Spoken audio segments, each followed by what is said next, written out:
2x4 since the engine's out. I fried the wiring harness, a little while ago when I wanted to get this thing running after it was sitting for about 2 years. So I have fried the fusible link. I have that in one of my other videos.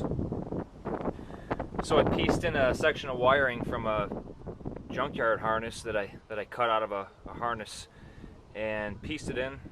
There's Moby sneaking around.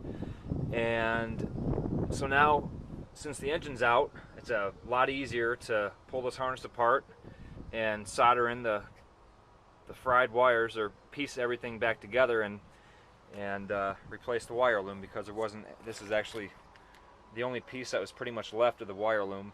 You can see these things they dry out over time and fall apart, so they get all brittle.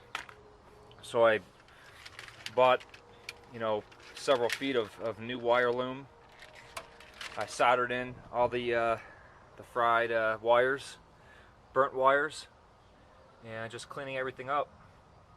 The engine's out, it's easy to get to. Everywhere where the wires come out of the harness for the sensors, for the distributor, just cleaned everything up with some degreaser, taped the harness up, where the wires come out, so I know exactly where they're supposed to come out. I got the brackets that go in the bell housing, keeping those in the right places, and have it all ready for the wire loom.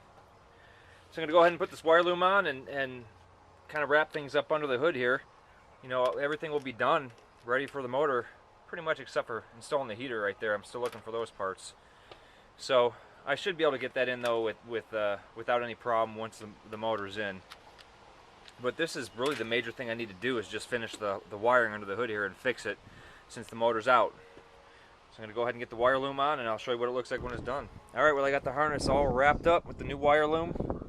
Got the wires all clean, right there down to the starter. Taped everything up where the wires come through the harness, there for the alternator, the choke,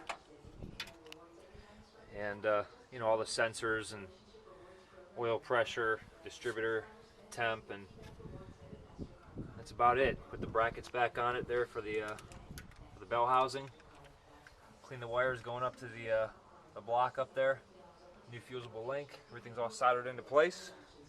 It's a lot easier to do when the engine's out. I just sat there in the engine bay right there in the 2x4, and I wrapped it all the way up until it goes into the fuse block right there through the firewall. Got it all taken care of, so that's really all I need to do in regards to getting this thing ready for the new engine. Need the heater still, so that's pretty much it. So that's the old update on the 84. Just a few more days left on the 83. I still need to haul a few more loads of wood.